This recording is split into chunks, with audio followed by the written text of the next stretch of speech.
Good day and God bless you. Welcome to the Bible reading in chronological order. Just such a privilege to have you with us. We thank the Lord for each of you, for joining us, for clicking on this video, and I pray that the reading of the Word of the Lord today would be a blessing to you, as well as the overview and just going through the Word of the Lord together. I pray that the Lord would give us grace even as we would study His Word and get to know Him through His Word. Today we're busy in the first book of the Kings, and we're going to be going through chapters 20 and 21. So when we get to chapter 20, we see that Ben-Hadad, who is the king of Syria, besieges Samaria. And Ben-Hadad, in a very arrogant way, sends a message to Ahab that he is going to take from Israel anything that pleases him. But the elders advised Ahab not to consent to Ben-Hadad's demands. And when Ben-Hadad went to war against Israel, the Lord sent a word by the prophet to Ahab that the Lord will deliver the Syrians into the hand of Israel. Now this is very complicated only in that we know that Ahab was a wicked king.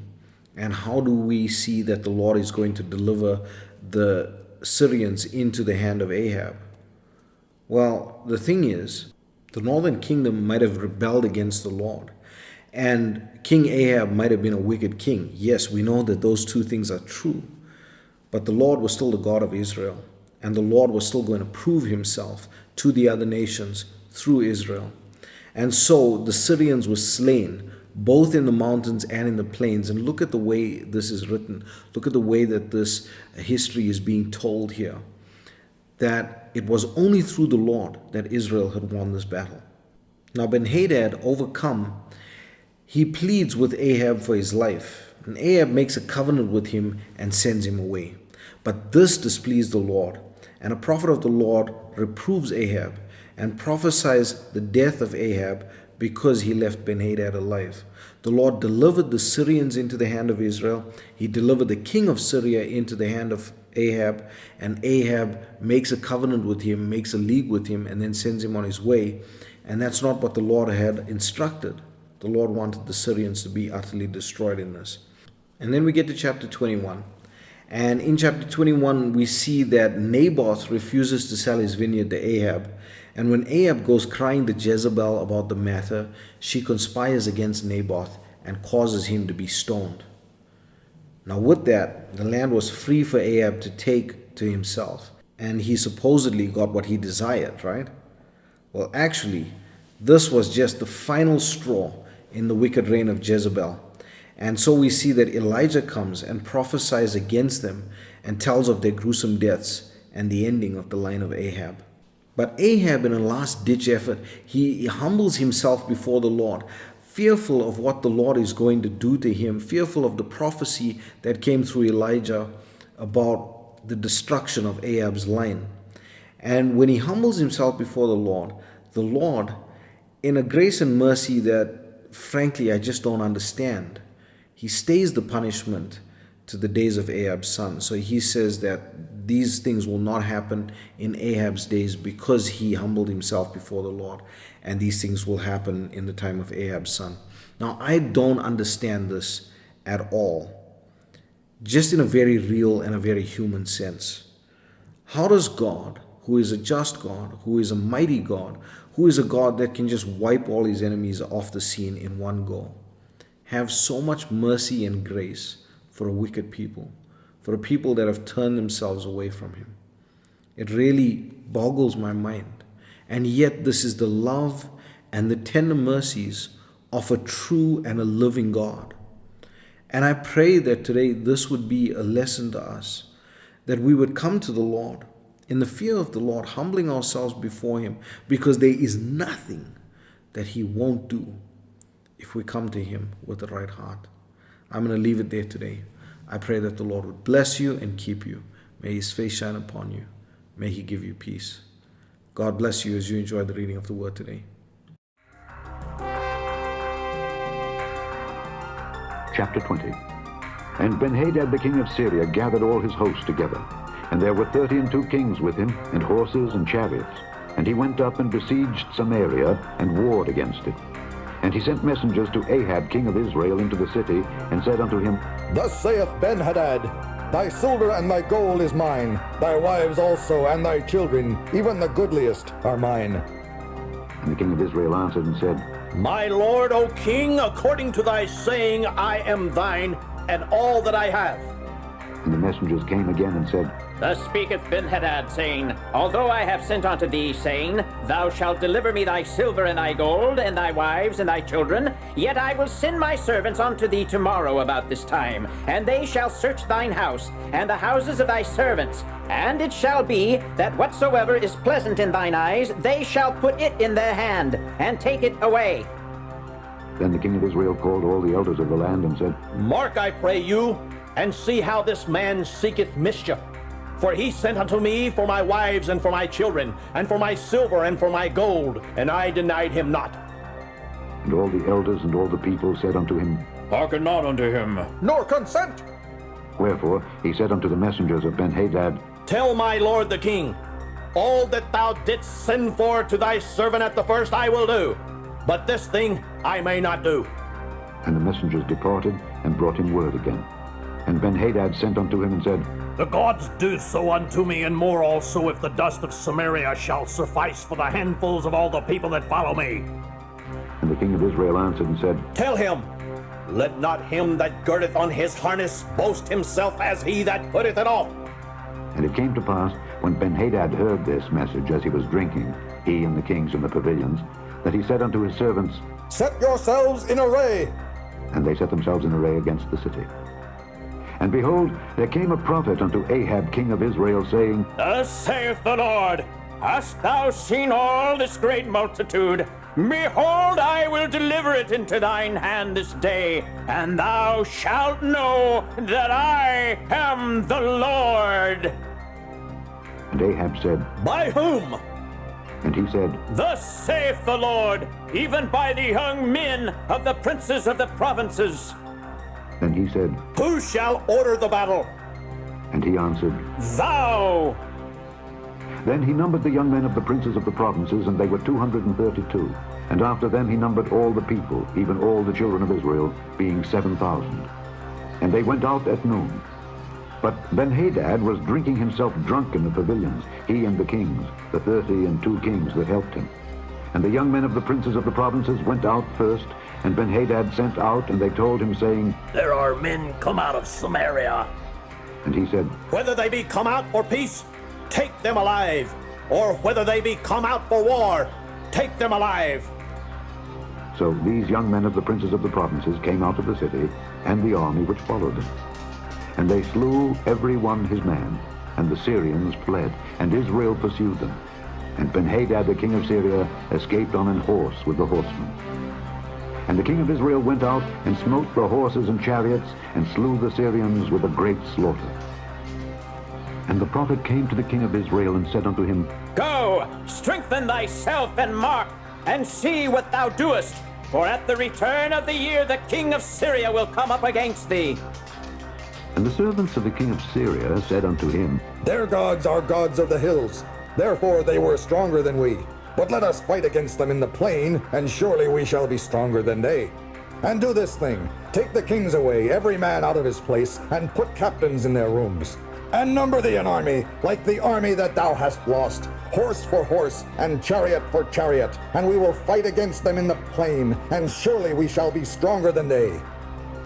And he hearkened unto their voice, and did so. And it came to pass at the return of the year, that Benhadad numbered the Syrians, and went up to Aphek to fight against Israel. And the children of Israel were numbered, and were all present, and went against them. And the children of Israel pitched before them like two little flocks of kids.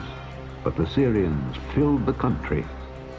And there came a man of God, and spake unto the king of Israel, and said, Thus saith the Lord, because the Syrians have said, The Lord is God of the hills, but he is not God of the valleys. Therefore will I deliver all this great multitude into thine hand, and ye shall know that I am the Lord.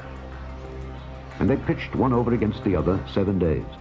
And so it was that in the 7th day the battle was joined, and the children of Israel slew of the Syrians 100,000 footmen in 1 day. But the rest fled to Aphek into the city. And there a wall fell upon 27,000 of the men that were left. And Benhadad fled and came into the city, into an inner chamber. And his servants said unto him, Behold now, we have heard that the kings of the house of Israel are merciful kings. Let us, I pray thee, put sackcloth on our loins and ropes upon our heads, and go out to the king of Israel. Peradventure he will save thy life. So they girded sackcloth on their loins and put ropes on their heads and came to the king of Israel and said, Thy servant Ben-Hadad saith, I pray thee, let me live. And he said, Is he yet alive? He is my brother. Now the men did diligently observe whether anything would come from him, and did hastily catch it. And they said, Thy brother Ben-Hadad. Then he said, Go ye, bring him. Then Ben-Hadad came forth to him, and he caused him to come up into the chariot. And Ben-Hadad said unto him, The cities which my father took from thy father I will restore, and thou shalt make streets for thee in Damascus, as my father made in Samaria. Then said Ahab, I will send thee away with this covenant. So he made a covenant with him, and sent him away. And a certain man of the sons of the prophets said unto his neighbor in the word of the Lord, Smite me, I pray thee. And the man refused to smite him.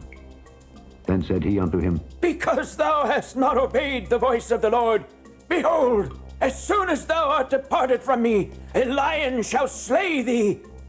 And as soon as he was departed from him, a lion found him and slew him. Then he found another man, and said, Smite me, I pray thee. And the man smote him, so that in smiting he wounded him.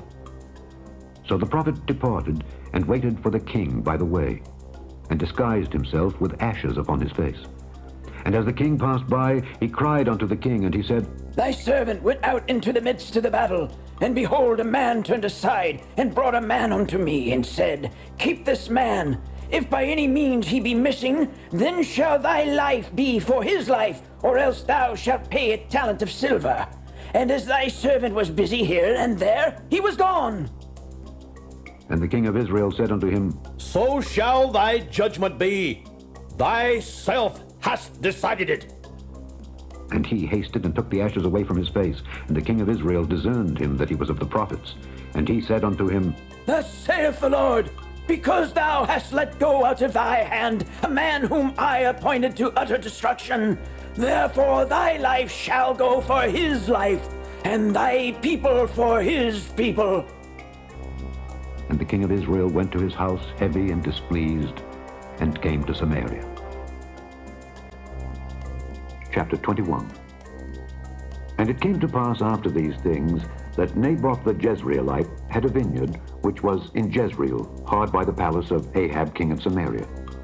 And Ahab spake unto Naboth, saying, Give me thy vineyard, that I may have it for a garden of herbs, because it is near unto my house. And I will give thee for it a better vineyard than it. Or, if it seem good to thee, I will give thee the worth of it in money. And Naboth said to Ahab, The Lord forbid it me, that I should give the inheritance of my fathers unto thee.